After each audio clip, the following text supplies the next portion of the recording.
Nagpangagot na karon ang ngipon sa mga Pinoy boxing fans gumikan sa hukom nga no contest sa kontrobersyal nga hukom sa away tali kay Charlie Suarez batok sa Mexican champion nga si Emmanuel Navarrete. Gusto sa mga Pinoy nga simintohon ni Suarez ang iyang solido nga kadaugan batok sa Mekano kay sa uling away wala na human sa 12 ka rounds tungod sa samad sa ibabaw nga bahin sa kilay ni Navarrete.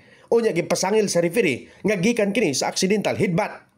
Tungod usab nini, gibase sa scorecard ang kadaugan ni Navarrete, inay nga ihatag kay Suarez ang kadaugan. Ano ang pahayag ni Coach Cristino Laurente? Ang kuan nako diha pungtana diha nga kuan kanang namay replay kanang wala man lagi uno to replay nga klaro makay nga igo, di ba? Nga dili man headbutt ana kuan.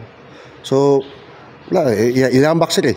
Sa karon ba wala pa na gina-honor ng i-replay? Oh, dito naman sa Taprang ang uban ginakuan man nila. Pero ganun dito sa protektado gina si Navarrete. Mo ginay kuan jud na-shock gid sila. Mo na shock the word gitong nitabo ato kay lag underdog kayo eh. Ilang tanaw eh, layo kayo eh.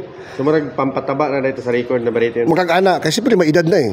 Samtang may pahayag usab ang WBO Oriental Champion nga si Vic Saludar, ang garbo sa Pulmulok, South Cotabato. Mas nindot gyud marimas po dayon sir para kuan makita gyud kung kuan. Pero sa kuha gitanaw sir daog gid Charlie Suarez. Yung rematch sa tanaw nimo may kaya gyapon ni Charlie to. Kaya kay to ni Charlie sir. Nagitoy kuan nga manak out ni Charlie to.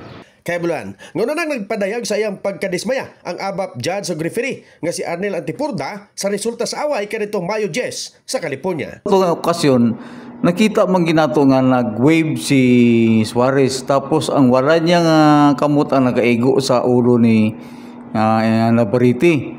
So if ingana ang desisyon magiging habang kaya pa sa kuan sa boxer nga mag-away as long nga na-inflict ang samad tungod kay legal blow. So pwede siya nga magpadayon. Pero pag hindi na magpadayon, magiging titikal desisyon ng may tabo kay hindi man siya siling illegal ang naging dahilan sa samad, hindi man batting. So hindi isa lang sa boxer nga naging ato. Kahibuluan, nga kung makadaog si Suarez sa rematch, masungkit nini ang WBO Super Featherweight title nga gihuptan ni Navarrete sugod tuig 2023. In the heart of changing lives, kini si Jason sa 89.5 Brigada CPM Johnson, The Miska News Authority.